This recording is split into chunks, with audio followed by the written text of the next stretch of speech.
महाराष्ट्राचा आवाज घेऊन नवी दिशा, दिव्य महाराष्ट्र न्यूज।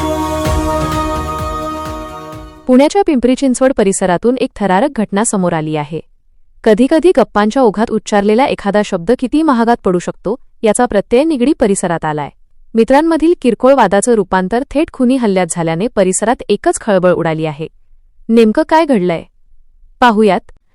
नेमकी घटना काय? मिळालेल्या माहितीनुसार निगडी गावठाण भागात मित्र एकत्र जमले होते। थट्टा मस्करी सुरू होती, हसणं खेळणं सुरू होतं। मात्र याचवेळी अथर्व शिंदे या 20 वर्षीय तरुणाने आपला मित्र गणेश लोणकर याला त्याच्या लांब केसांवरून पोतराज असं संबोधलं। मुख्य मुद्दा हा एक शब्द गणेशच्या जिव्हारी लागला आणि मैत्रीच्या नात्यात रक्ताचा सडा पडला। थरार निगडी बसस्टॉपचा।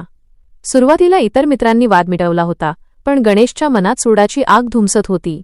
रात्रीच्या वेळी जेव्हा अथर्व निगडी बसस्टॉप परिसरात पोहोचला तेव्हा दबा धरून बसलेल्या आरोपींनी त्याला गाठलं। आकाश आणि विकास खिरडे यांनी अथर्वला पाठीमागून घट्ट पकडून ठेवलं।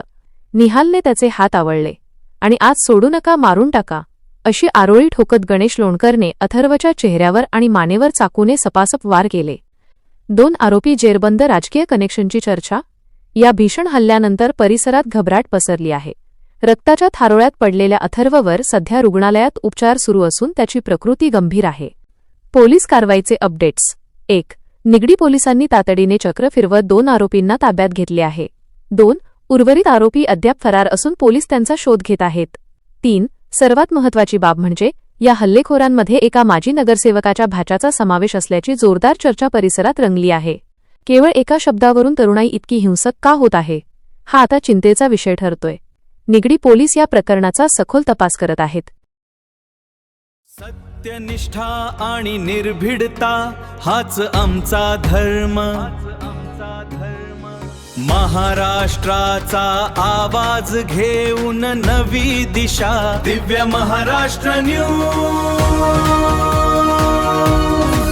महाराष्ट्राचा निर्भीड आवाज, जनतेच्या प्रगतीसाठी।